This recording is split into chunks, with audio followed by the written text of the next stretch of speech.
If you like to talk about combat sports and you want to join the discussion, click the subscribe button below and the bell notification icon next to it and join Knucklehead Nation.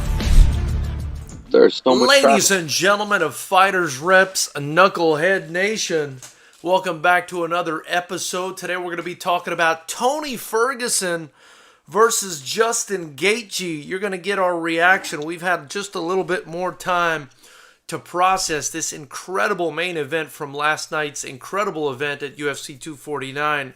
And I have a special guest with me, none other than Chad the Savage George right there on your screen. And, he's driving, but he's still blessed us with his presence on the way back from some fancy place in Malibu or something like that. Chad, how are you doing today, champ? I'm doing good, my man. How are you? I'm doing good, just here, quarantined up, drinking some drink, and living the life, brother. That's awesome. What are you drinking on? Iced tea? A little fruit punch, they call it. It's vodka and cranberry juice, brother. Vodka and cranberry juice. My wife used to drink that. Once in a while, we got to get away from the whiskey, you know what I mean? Chad, an incredible event last night, brother.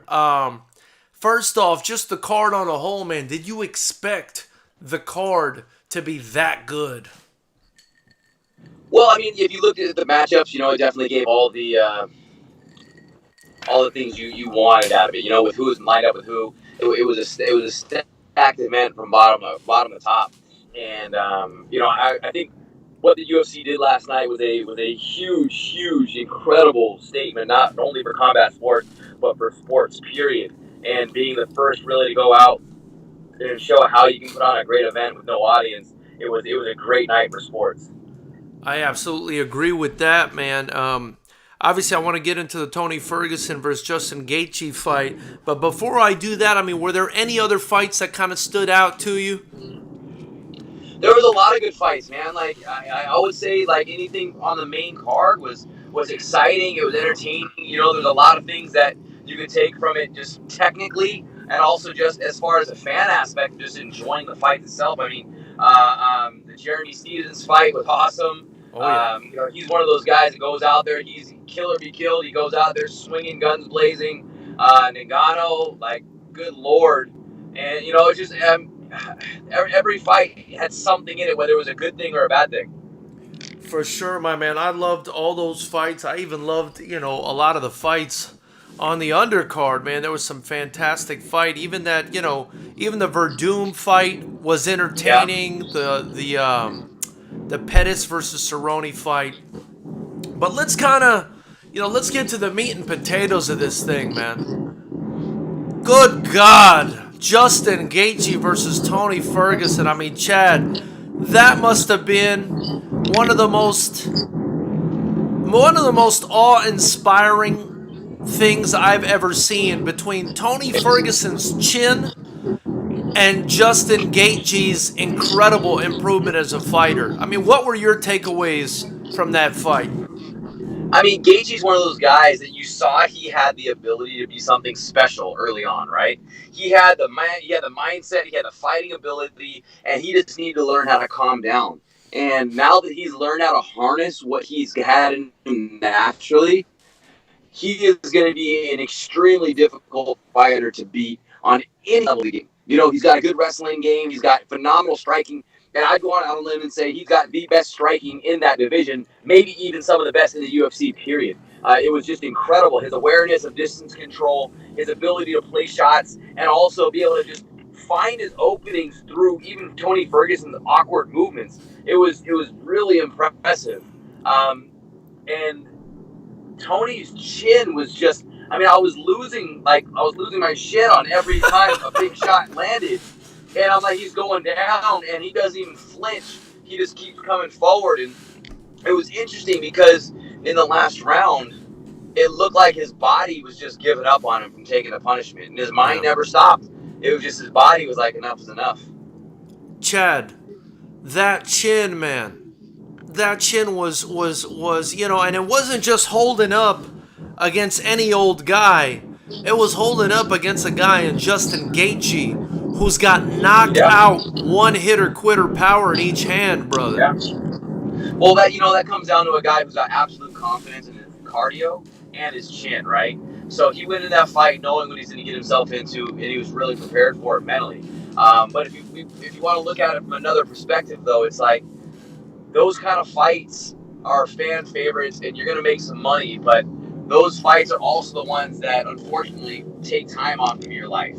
You don't recover that time from those. And it's funny because I was talking with my wife, and I was like, man, I really want to get back in there and fight. She's like, nope, that's not happening. And I get it, because she wants me to be around as long as I can for her and our son that's actually going to be here next weekend. And I want to fight and I want to do things, but when I see those kind of fights, they excite me. But I also know those are the ones that really take time off your life, and you never get that back after those kind of fights happen. Absolutely. By the way, big shout out to Neil the Security and Kevin from Chicago, both in the super chat right now, showing some love. Appreciate you guys being in here. Neil the Security says, I think I watched that Ngannou flurry about 20 times. And Kevin from Chicago says, Chad Savage. And Neil also says, last night was sick. I absolutely agree with that. So, Chad, I mean, are you thinking of fighting again after watching that fight last night? Now you've piqued my interest on a whole new topic. Listen, I think about fighting every time I see a card, every time one of my athletes go out there. But if I ever were to step in the ring again, I know I would lose the fight back home. So I'm not willing to take that loss. Got you. Well, one thing I talked about yesterday at the post-fight show, and I'm glad you bring it up, is the damage that Tony Ferguson took. And people in the chat were asking, where does Tony Ferguson go from here? And I think it's gonna be a couple things, right? Like, number one, he's gonna go to a little vacation because his body's gonna be hurting like hell. The other one is he's gonna have to evaluate some things, because you can't base that kind of style to get you to the top. It's just not going to happen. He's got the mindset, he's got the work ethic, he's got the talent, but there's areas that he still needs to work on it. And it's interesting because what makes Tony so amazing is his unpredictability, right? His fact that he's wild, he's all over the place. But being wild and all over the place, when somebody is able to just pinpoint it and take it out, he's going to be in those kind of fights. And when you're talking about fights for world titles, you're going to be going against the best people on the planet in every aspect of this sport. And I think he's going to have to evaluate, what's important, like the way he trains, the way he's used to training, or is he going to hone things in and maybe he can make the adjustments like Gaethje did. For sure. Big Money in the chat says, what's up, Big Money? Appreciate you being in here. Chad, another thing we got to take into consideration, brother, is some news that I heard today. It looks like Tony Ferguson's orbital bone got broken in that fight last night. I mean, that's some serious damage, Chad. What do you think about that? I mean, the orbital bone is no joke. I've personally never had it happen to me, but I've had it happen to some of my athletes. And, it's one of those things that he's going to probably have to have some surgery to have that fixed, depending on how big the break is. But, I mean, if he's never experienced this kind of damage, I'm going through a tunnel real quick, so it's all good. We got Chad George going through a tunnel right now. If we lose him, we'll still be here. Yeah, Chad, you there, brother? Hello? Oh, you're back. You're back. Tunnel can't stop us. So what I was saying was, depending on how bad that break is, he has to have surgery. It's going to be one of those things that it's going to test his mindset. He's got a phenomenal mindset. I think Tony's got probably one of the strongest minds in the entire sport. Just based on the way he was like, I was here to fight Khabib. I'm going to make weight. Well, nobody else on that card did when the card got canceled. Yeah. I think he's going to do the things to bounce back. But the question is he going to make the changes that he needs to make that next step so he can become a world champion?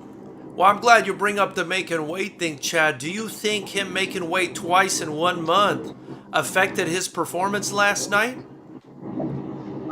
I think that he stayed on top of it. It's not like he went out there and fought. He was able to hydrate up because it wasn't a cardio thing. It wasn't nothing that he did in that fight seemed to be anything related to the cut. He didn't look bad. He didn't look sucked up. He looked like Tony Ferguson, except just getting beat up by Justin Gaethje. Yeah, yeah. Kevin from Chicago, big shout out to him. He's asking, ask Chad if he thinks Justin can stop the takedown and match Khabib's conditioning. And this is, a great question to ask Chad George, who not only has a wrestling base, but is the black belt in jiu-jitsu and the first ever combat jiu-jitsu world champion. So, I mean, what do you think? What do you think of that, Chad? Well, I think that Justin showed what he can do on a 6-week notice fight. And the output that he had for 5 rounds and the power punching that he did for 5 rounds was incredible for a 6-week fight. I think that Gaethje has a lot of the right things. He did he get, I don't remember. No, he didn't get taken down at all. Ferguson's he doesn't have the wrestling to be able to get him down. The question is, can Khabib? I think Khabib will be able to take him down. And stylistically, I would say Khabib takes that fight just because he's just a freak animal when it comes to it. I don't think Gaethje has the jiu-jitsu prowess to be able to combat that. That's really interesting, Chad, because I've actually never seen, maybe I just haven't noticed it. I don't remember Gaethje ever getting taken down by anybody. And I know Khabib's a completely different animal. But, yeah. Who's to say, do you think Gaethje doesn't have the takedown defense to keep this thing standing? Well, he might, and the thing is, it's going to be able to see, how long can he stop the takedowns. That's what it comes down to. Gotcha. And then, Gaethje's style is so kind of strange for the division because, he doesn't have the best striking in the division. I don't know. I would almost disagree with that. I think this fight, he showed that his striking some of the best, not only in the division, but possibly even the sport. But, just recently, Chad, wasn't he stopped by Eddie Alvarez and Dustin Poirier? What do you say to the people that point that out? He got stopped by them, but look at the way he was fighting then to the way he's fighting now. Right. Before he was fighting emotional and crazy, and now he's honed it down. He's slowed everything down, and he's a precision striker with power now. Yeah.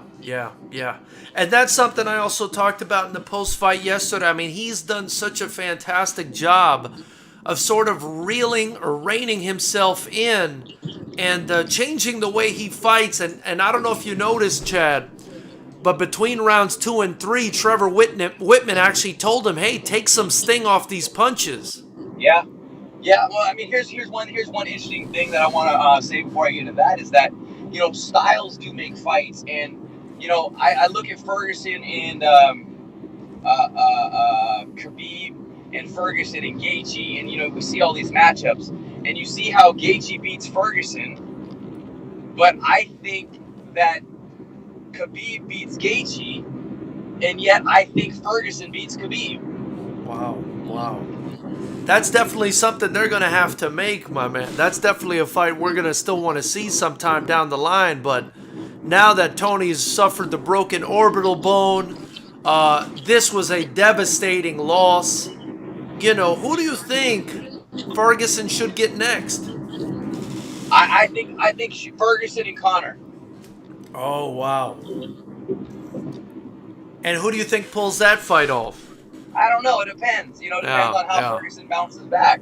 But, he can't take the punishment like he did from Gaethje 2 fights in a row, because then he's going to give Conor the privilege of being able to say, hey, I knocked him out in 2 rounds. Yeah.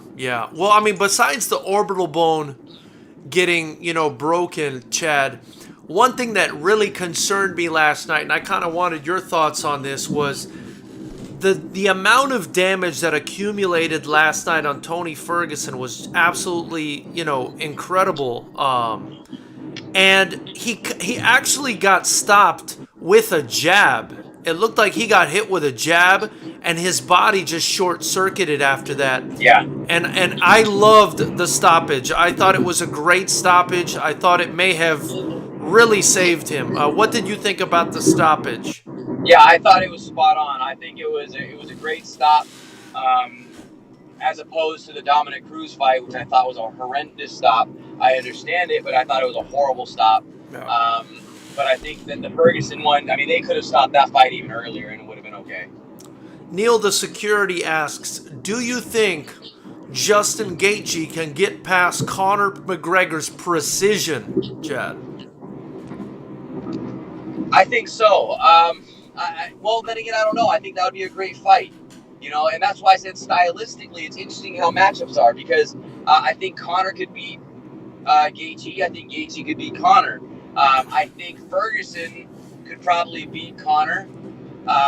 So I mean, it's based on the type of style game that people have, and I think Conor does very well against strikers. And so if you're a high level striker, it's going to be in his favor. If you are a grappler with an extreme prowess of like the real elite grappling, I think that those are the guys that are going to beat Conor.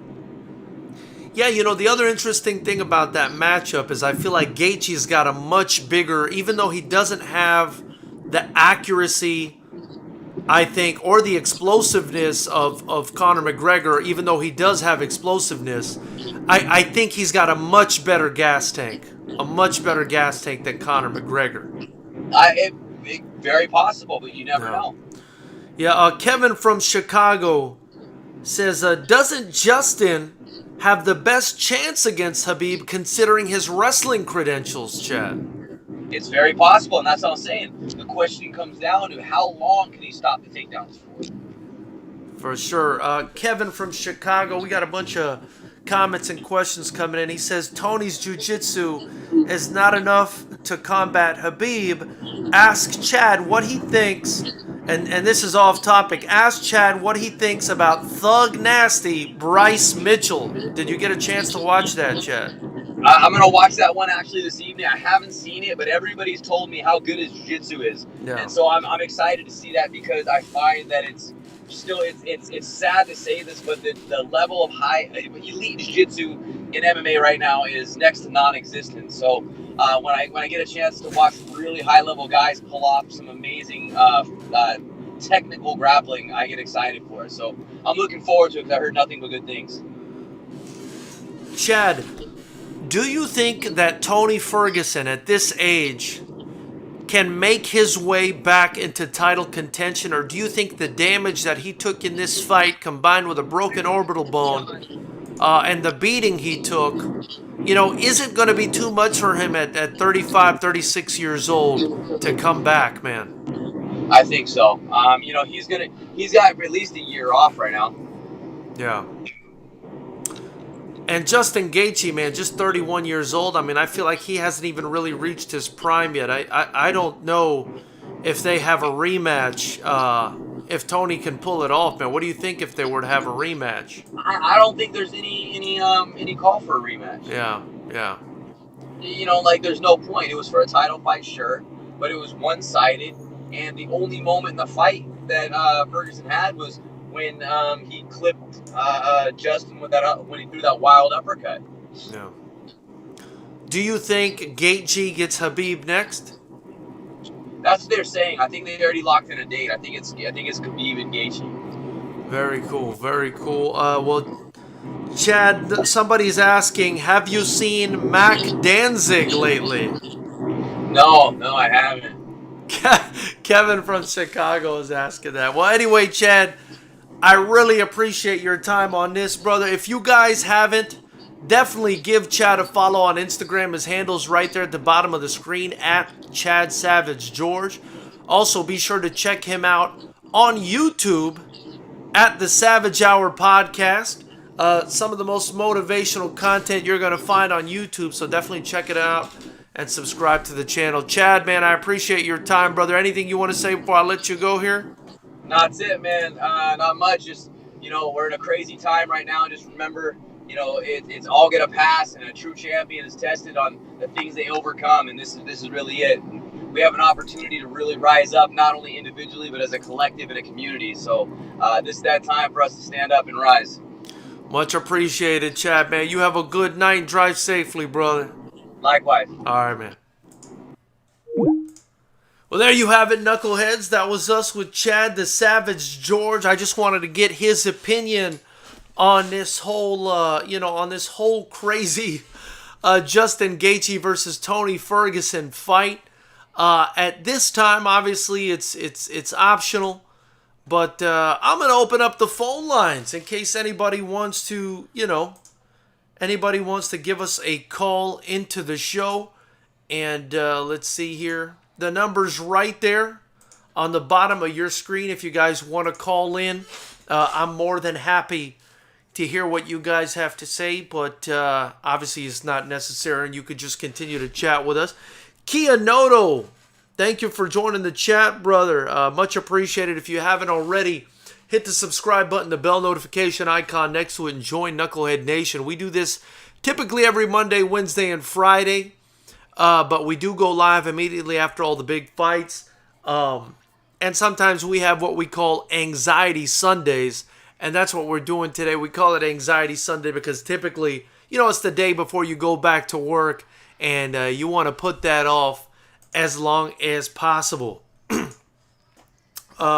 Also, as a reminder, we are still doing our Save the Fight Gyms fundraiser. The link is in the description if you guys want to help us save some of the Southern California fight gyms that are not being bailed out and that are about to go under. A few have gone under already. Clicking that link will take you to our Facebook fundraiser site where you can donate and help me save the fight gyms. I'm trying to get to $5,000. We got 10 days left. We're at about $700. So anything you guys can do for us is greatly appreciated. But kind of back to the Tony Ferguson Justin Gaethje fight. I mean, my goodness, I'm still buzzing from that fight. That was, one of the most exciting main events I've seen in a while. But the thing about it is, it wasn't that close of a fight. It was just so exciting because it was surprising with the underdog winning. Even though I predicted Justin Gaethje to win, I didn't expect him to win in the dominant fashion that he won in. Also, there were a lot of exciting exchanges, big shots being landed. And I think Tony Ferguson's chin was just so impressive in that fight, combined with Justin Gaethje's vicious power. I mean, it was just, even though it was a one-sided fight, it was wildly entertaining. And for whatever reason, it was so entertaining, right? But for whatever reason, the UFC still gave it Fight of the Night, even though it wasn't that close. But again, I think it was probably because it was so entertaining. I think if you were to really look at it objectively and think Fight of the Night, I mean, you would probably say it was something like Nico Price versus Vicente Luque, or maybe even Donald Cerrone versus Anthony Pettis. We've got a call coming in. It looks like it's Kevin from Chicago. What's going on, brother? What's going on? Got a couple points to make. This is our brother. This is our brother Kevin from Chicago, isn't it? Yes, sir. What's going on? Appreciate you calling in, Kevin. What's going on, brother? Nothing much. Good interview with Chad George. Haven't heard from him in a minute. Thank you, my man. He's actually right nearby me. I go to his gym. He's a great guy. He's puts a lot of fighters on our cards, and I'm really good friends with Chad at this point. That's awesome. He's a good dude. Let's see. What I want to get your opinion on is the kind of the politics regarding MMA. Did you see some of the journalists that were kind of bad-mouthing the event? Oh, it shouldn't take place, and I even seen some of them calling they should end the event. They're saying call the event off once Jacare tested positive. Yeah. And then all of a sudden they're covering the event, and oh, what a great fight, and this and that. It seems hypocritical to me. What do you think about that? Yeah, it's Kevin. It's a confusing time right now, my man. It's a very confusing time. I can understand people don't know really how to feel about it. I mean, we're getting all this crazy information. Some people say it's a conspiracy. It's all planned. Some people are saying stay the hell in the house. So I can understand where there's mixed feelings. But as far as my personal opinion, I thought they did a great job putting the event on. I mean, look, as long as they're testing everybody and they're following, protocol to keep everybody safe, why the fuck not? And they did it. The government of Florida agreed to it. And, I'm glad they did it, man. I'm glad they did it. And I don't think, they were irresponsible in the way they did it. What do you think about that? Yeah, same here. I think they took all the precautions. They all the testing with that weird testing method, sticking the thing deep down your nose. Holy shit, man! I can't stand that. Did you see that shit? Yeah, that's rough, man. I hate. Oh, I wouldn't stand that big time. Sticking it right up your nose, almost to your brain. It seems like. Oh my god! Can't stand that. Yeah, but they all took care of it, did their thing, and as far as I can tell, no other positive tests came out of it. I think they tested before and after the event. So, yeah, people need to relax. I understand there's some stuff going on, but we got to get back to business. We got to get back to real world. I understand taking precautions. Even in that announcer's booth, they had to separate them. Like, hey, did you guys all get tested? You all came back negative. Yeah. You still have to separate the three? That just makes no sense to me. I understand the social distancing and all that. So yeah, right. in the post-fight press conference, it looks like somebody actually asked Dana White, why had you... Can't hear you. Can you hear me now? Hello? Hello? Looks like we lost Kevin there. Maybe he'll give us a call back. But appreciate you calling in, Kevin. Hopefully you guys can still hear us. Neil the Security says, what about that Cater elbow? Holy shit, man. That elbow was an absolute beauty, man. And you know what? Not just that elbow, man. Calvin Cater's combinations that he was throwing with his hands, man. That kid has got some fucking hands. And, I mean, as a kickboxing promoter and as a huge fan of striking, I love to see hands like that.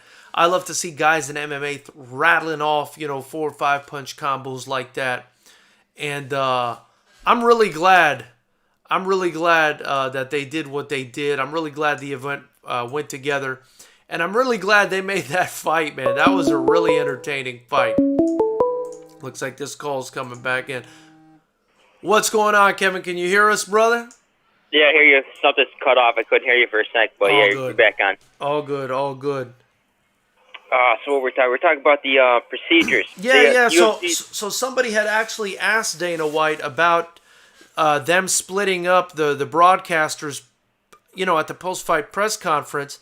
And he said, he didn't even seem sure as to why they did that. Probably just extra precaution. But he says, with time, they'll get more efficient at it. And you got to give them some leeway to make mistakes. It's their first time ever doing it. But he says, by Wednesday we'll be better. By the following Friday or Saturday, whenever the next event, will be even better. And they're just going to keep making it better and better every time. Yeah, I agree.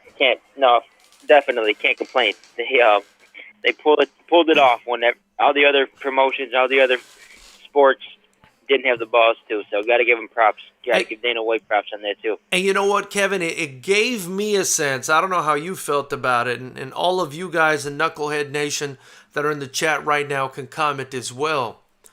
It gave me the sense, Kevin, that normalcy. There was some sort of normalcy again. You know what I mean? And I liked that feeling.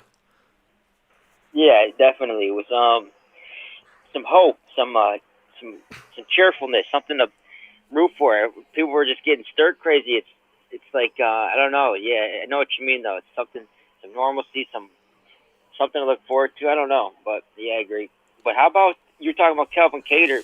I think he's got some of the best boxing in the sport. Oh yeah. Pure boxing. It's like his jab, his straight right hand. That dude's got some real striking. If he could put it all together, like he said, regarding the leg kicks, I know he's had some problems with that, checking leg kicks. But, man, his striking does look crisp. He's had a few hiccups, though, with that Sabih fight. They didn't put it on early. And the Moicano, he kind of got picked apart with the leg kicks. But I agree, that dude's got some real good striking. Yeah, he's a great talent. He's got, like you said, some of the best boxing probably in the sport. I was loving watching him land those 4 or 5 punch combos on Jeremy Stevens, who's another guy that I like. But I like seeing a guy that's that proficient with their hands in MMA. You know what I mean? Definitely, yep. And how about this? Tony Ferguson shit. It actually held up more than I mean, I don't think anybody's surprised, but just his chin, it held up so much. I thought he gets hurt. Like, you see how often he gets hurt in fights. Pettis rocked him, dropped him. Lando Vonata, he almost had him out of there. And with some of the shots he took, I'm so surprised he was able to stay on his feet. And that makes me question, because I always thought Conor McGregor would have a good chance against him. But after that fight, I don't think so. I think Conor would gas out, not be able to knock him out. You know what I mean? I think I always thought that Conor would just put one on him and put him to sleep. But after Justin Gaethje was able to land those many bombs, and still stay up there, I'm questioning that. I think Tony Ferguson walks him down and breaks him. What do you think? Yeah, I mean, I agree with that. I think it becomes a very Nate Diaz sort of situation, right? Where Conor, as explosive as he is in those first couple rounds, if he can't get you out of there, as this thing continues, he's going to get tired. His gas tank is going to empty. And a guy like Tony is going to keep coming forward. I don't think Conor retains his power the way Justin Gaethje does, and that's why Justin Gaethje was able to get Ferguson out of there, because he retained that big power for 5 rounds, right? Exactly. But, I don't think Conor would be able to do it unless Conor really dedicated himself to his cardio in that camp. That would be his best chance. Definitely. My last point. Did you see that the first fight of the night, Sam Alvey versus Spam, Ryan Spam? Oh, my goodness. Let me tell you, yes, I did. I'm a huge fan of Sam Alvey. He's actually out of Team Quest, which is here in Temecula, not too far from me. One of the FightersRep champions is Trevor Wells, who went on to fight. Now he's fighting for Combate Americas. And so Sam Alvey came and cornered him at a couple of our events. And yes, I'm very familiar with Sam Alvey. I watched the fight, and I thought he won that 3rd round. I thought the 3rd round might have been a 10-8. I thought they might have gave it to him based on the dude. He dropped him. He hurt him badly, had him in the choke. But I could see having the first 2 rounds of Ryan Spann. Can't really argue it. It was a close fight. I was surprised Sam Alvey put up that good of a fight, though. I thought he was getting fed to a young, hungry, up-and-comer contender. I was a little bit high on Spann, and he really didn't look too good against a kind of vet on his way out. Sam Alvey seems like he's a little bit on his way out. What do you think? Yeah, I think that was sort of a crossroads fight. It's probably what they were thinking when they matched it. But Sam Alvey is he's a tough customer, man. You could never count a guy like that out, and he's got a lot of experience, and he's got a lot of power. If he lands on somebody, he'll knock him out. So I thought it was a good fight. I thought Spann, it was a close fight. He won, but it wasn't a very convincing win, and let me tell you, Kevin, I'm impressed with your points of view. I appreciate your opinions. I feel like me and you kind of see things the same, if I'm being honest. Hey man, appreciate it. It's good hearing somebody who knows what they're talking about, because there's a lot of people who don't. They kind of go with the crowd and whatnot. So yeah, Kevin, I'm not much of a follower, and I'm not beholden to anybody. We have our own promotion. It's owned by me. I kind of do things my way. I don't, pander to any kind of corporate sponsors or anything like that. So, and I'm going to stay that way. We're just going to keep it real on here. So, you're always welcome to be on here, and I appreciate you, brother. No doubt. I'm going to give you a super chat or a donation one of these days when I get the chance. So thank you, man. Let my voice be heard. So I'll tune in another time. Thank you. And if you're going to donate at this time, at least within the next 10 days, consider donating to our Save the Fight Gyms fundraiser that we're doing here. I'm trying to help out some of these gyms that are falling behind.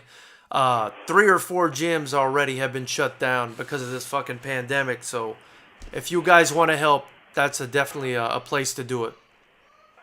Okay, man, I hear you. I'll do it. Take it easy. Appreciate you, man. Thank you, Kevin. Okay. So that's Kevin from Chicago, man. Much love to you. Appreciate you calling in. That's the second time in a row you've called in, and I really appreciate your opinion. You know what you're talking about. Let's see here. Neil the Security says, Kevin's a madman. I heard him on other streams. Neil the Security says, we hear you. What do you think of Hardy versus Ngannou? You know, I don't think that that's a fight that Hardy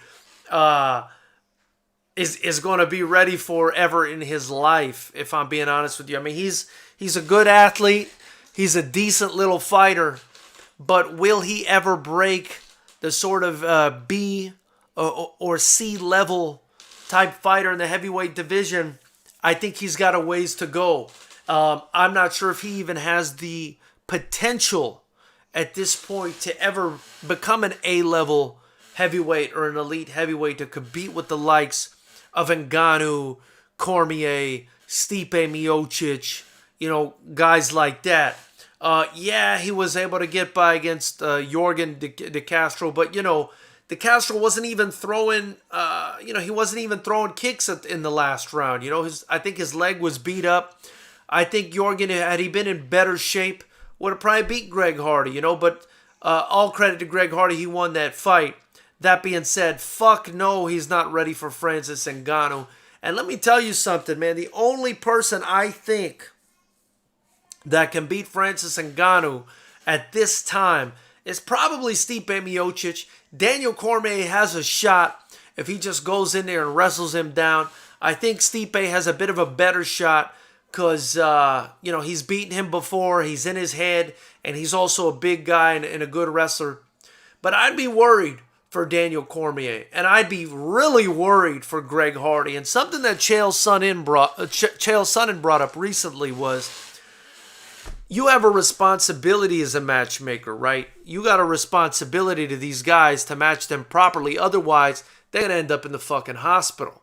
And I do think that the UFC is too responsible an organization at this time to match Francis Ngannou against Greg Hardy, because I do think that if that fight happened, Greg Hardy's health is in jeopardy if that fight happens. He will end up most likely in a hospital, or he'll get knocked out so fast, that nobody will even know what happened. That being said, if Greg Hardy called out Francis Ngannou, the way Jairzinho did, then, who's to say the UFC won't make it? I think there would have to be some sort of dramatics for the UFC to match Ngannou up with Greg Hardy. Also, what does Francis Ngannou get from a fight with Greg Hardy? I mean, Francis Ngannou is entitled, in my opinion, to a title shot after that performance. Rosenstrike is no joke, you guys. He is absolutely no joke. Excuse me. He's got fantastic striking, man. And Francis Ngannou fucking vaporized him in 20 seconds. The guy deserves whatever he wants at this point. And we already know that the heavyweight division is kind of light in the ass, man. It's not a great division. It's not too much talent there. So, especially when taking that into consideration, I think Ngannou is ready, man. Ngannou's ready for that title shot. But fucking Greg Hardy would get, at this point, man, he'd get assassinated by Francis Ngannou. I mean, that guy, if he hits you with one of those fucking anvils he has for hands, you're dead. And you think Jairzinho is a little guy? His fucking nickname is Biggie Boy. You know what I mean? He's got a shit ton of kickboxing experience, which is the purest kind of striking in the world. He was an undefeated MMA fighter, and he just got run through. If you look at the definition of run through online somewhere, and you clicked it, you'd see the 20 seconds of that fight. I mean, that was just, he just ran through him like he didn't exist. And yeah, that's not happening. That's not a fight that I don't even want to watch. Actually, I do want to watch that fight. I just want to watch Francis Ngannou knock everybody out. I love watching the fucking guy. Neil, the security says, Tony won't be the same after this fight. Gaethje took his soul. Neil, I think you're right. I think you're right, man. I think you're right. When I saw yesterday, I know you guys were here. Yesterday, I know you guys were here in the chat. You heard what I said. I said, man, I hope Tony, when he gets to that hospital, nothing bad happened. Because I had a feeling. Man. God, I hope I said to myself, God, I hope he doesn't have like a brain bleed. I hope he didn't break his face. I hope something didn't happen. I think you guys remember me saying that yesterday, man. I hope he got to the hospital. They checked him out and he's okay. I was worried about this kind of situation. Obviously, I'm much more worried about a brain bleed and what that can lead to. And the reason I was worried about that is, again, the way the fight ended. From the beginning to the very end, we had an accumulation of just massive, massive punches landing.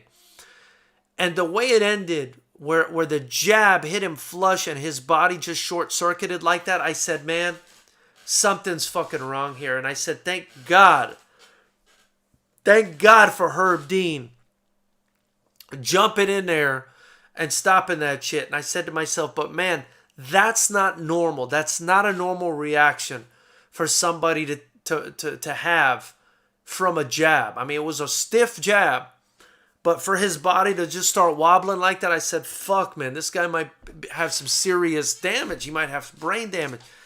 And then they said his fucking orbital bone was broken. When I read that today, I said, fuck, man, this guy.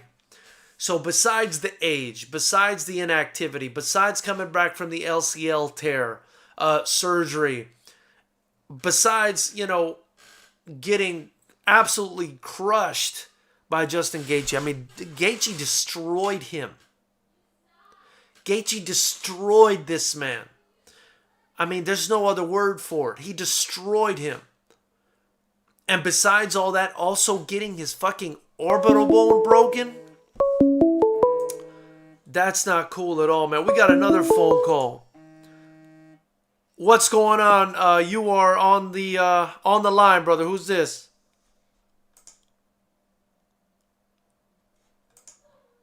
Hello. I guess they hung up on me. They didn't like my voice, whoever it was. Oh, there they go again. What's going on? You're on the line. Who's this? Justin Jr. Hello? Justin Jr. is on the line. I just want to speak on 249. Justin Jr.? Yep. What's going on, Justin? Appreciate you calling in, brother. What's going on? What's your opinion? Yeah, first of all, I know a lot of people were saying the stoppage was a little early, but man, El Kukui, he has a chin. He has a chin, man. A lot of those shots that Justin Gaethje was hitting Tony with would have knocked 95% of the division out. Also, that's the thing. Tony's a warrior, man. He will go on and he will take punishment. And if he could have, he probably could have gone 10 more rounds.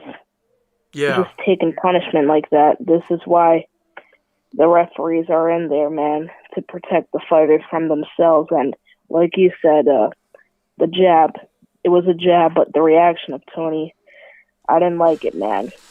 I didn't like it. And yeah, that was a horrible. It was a great stoppage.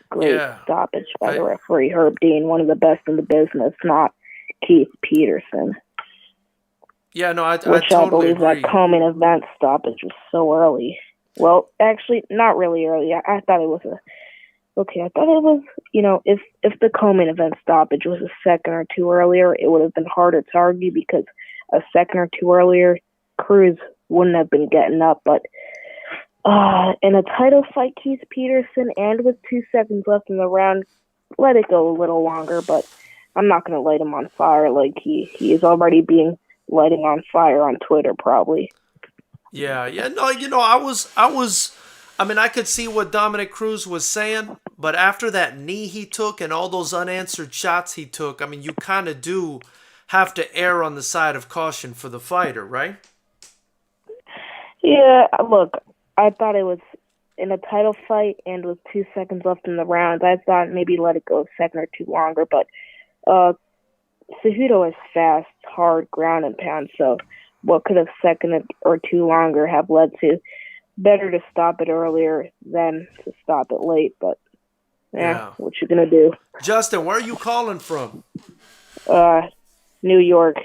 Very cool, man. I appreciate you being on here and giving us a call. What was your favorite fight of the night?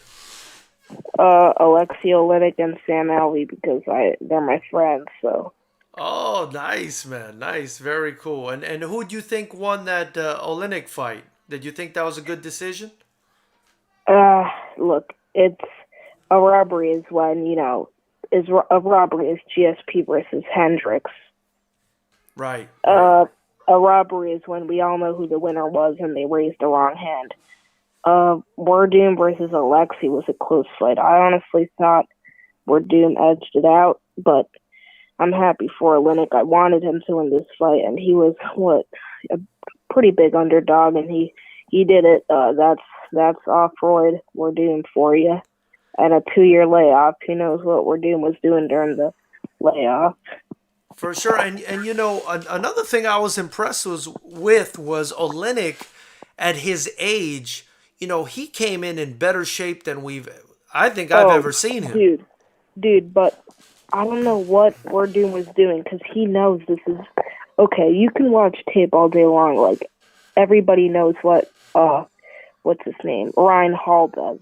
But it's hard when you're in there with them. So I was going to make a point saying Werdum knew that Oleinik was just going to walk forward, big overhands, and maybe have it go to the ground. But it's hard to be in there. And plus, that's Werdum off roids, and that's Werdum after a 2-year layoff. For sure. And, another thing I noticed was Verdum's body did look significantly... I felt like he looked chubbier. I mean, was I the only one that saw that? He looked more out of shape.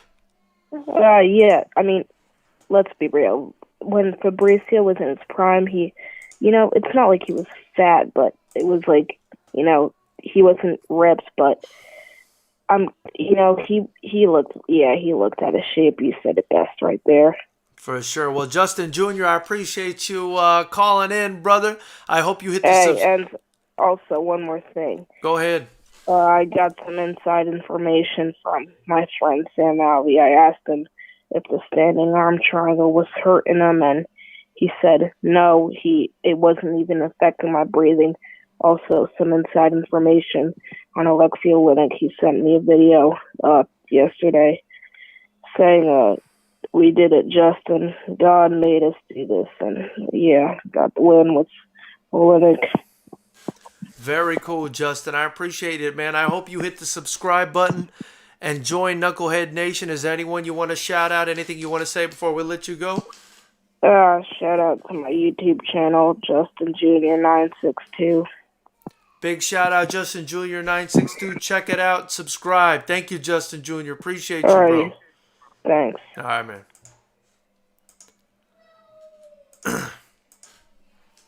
So, let's see what's going on here. Austin Allen, appreciate you being in here again, brother. He says, Big John said it was an early stoppage.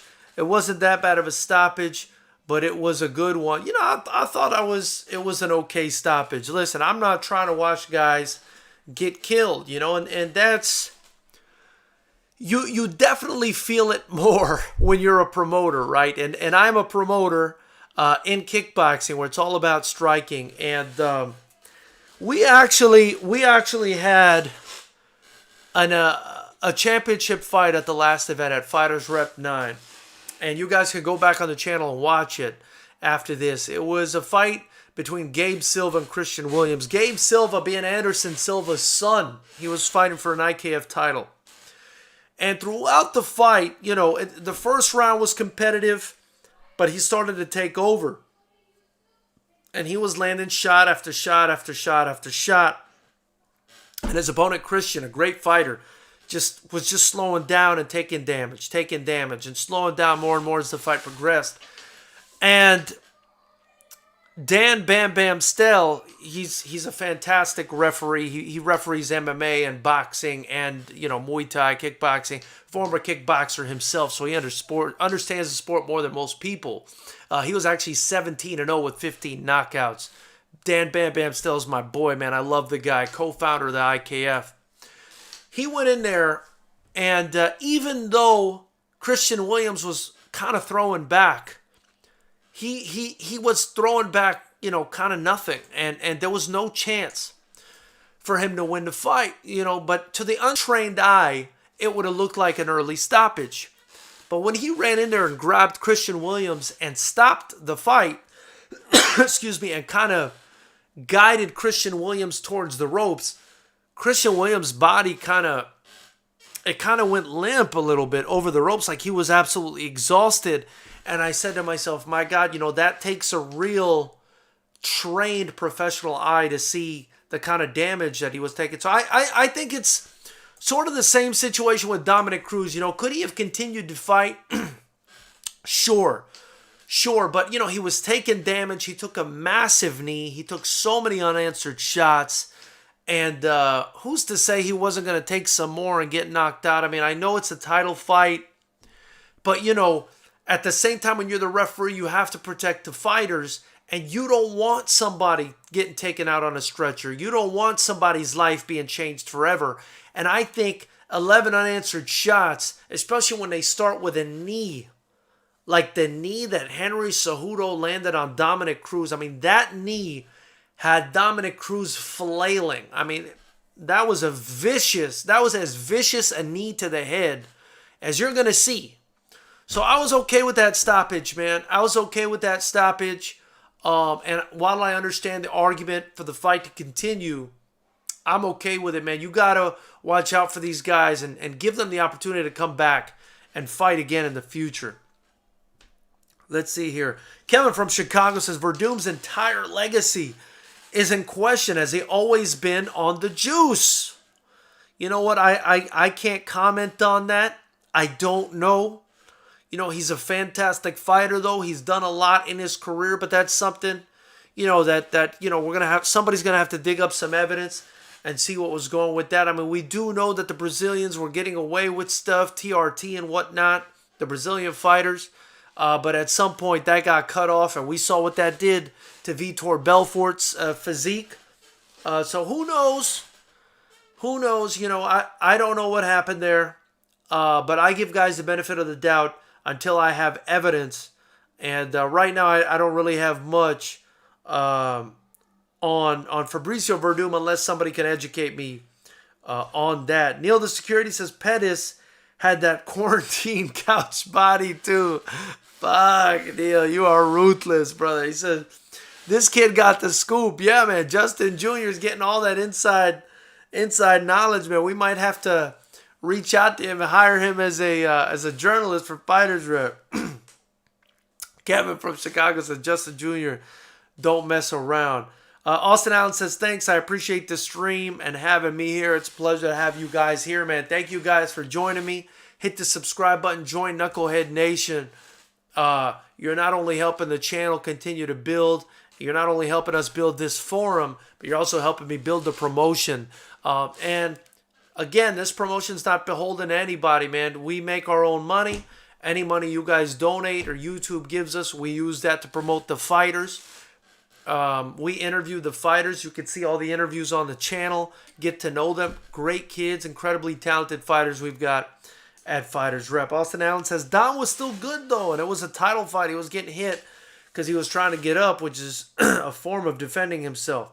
There was a moment of limpness when the knee hit, but right after Dom was pushing to get up, the knee was big and a few of those follow-up shots were big, but the ref needs to do better to know the fighter is done, which Dom wasn't. What about Cruz saying the ref smelled like cigarettes and alcohol? Shouldn't these fighters, boxers, MMA fighters be held accountable for tarnishing the ref's reputation? Neil the Security, as somebody with a law degree, I can tell you that if you say something about somebody and it causes some sort of damages, that's a defamation lawsuit waiting to happen, right? And so yes, everybody's accountable to that. Everybody, not just fighters, not just, promoters. You, me, anybody who says something slick like that against somebody, if it's not something that you can prove, if it's not proven to be true, you're leaving yourself wide open to a defamation lawsuit. Let's see what else is going on here. Aston Allen says, yeah, Neil, that's not professional of Dom. Dom, if he's not telling the truth there, and if he hurts that referee's, I guarantee you, if that referee gets fired because of a comment like that, you're going to see Dominic Cruz in a defamation lawsuit. And Big Money is saying, Big Money, I love it. Big Money saying, LOL, when did Cruz say that? Bro, Cruz is a ruthless fucking guy. I kind of love Dominic Cruz. But if he said that and it's not true, it's fucked up. He said post-fight interview with Olivi. Oh my God, that's some funny shit. I hope it's not true, man. I hope it's not true. But anyway, Knuckleheads, we've been on this thing for almost an hour. If you haven't already, hit the subscribe button, the bell notification icon next to it. Join Knucklehead Nation. If you want to donate, do so in the super chat. Also, the best thing you could do, or one of the best things you could do besides donating, is getting you a FightersRep t-shirt. All the proceeds get reinvested right back into FightersRep. And also, help me with the fundraiser to save the gyms in Southern California. 100% of those proceeds are going to go to a gym here in Southern California, or a couple gyms that I'm going to try to save, at least try to pay 1 month of their rent. I know of one gym that's a couple months behind right now. I've been reaching out to a lot of, the gyms that put fighters on our cards. It's a fucked up situation, man. So if you guys can help me, you can click the link in the description. It'll take you to the Facebook fundraiser site, and you guys can do it. Big Money is laughing about Dominic Cruz's comment. Big Money, man. I think me and Big Money got the same sense of humor. That's some funny fucking shit for real. Kevin from Chicago says Cruz heart cold as ice. Big time, man. That guy's heart is the fucking glacier that sunk the Titanic, man. Big Money says, salute FightersRep. Salute to you too, brother. Appreciate you, man. But anyway, guys, we've been on here an hour. I gotta go, man. I gotta go for the significant other leaves me for good. Just kidding. She's not like that. But, an hour. I gotta go spend some time with the fam. But I love talking to you guys. Let's do this again tomorrow. Every Monday, Wednesday, and Friday. We'll have another topic tomorrow. Maybe we'll talk about Ngannou some more. I really enjoy him. Or whatever the hell else is going on in combat sports. Until tomorrow, knuckleheads and knuckleheads.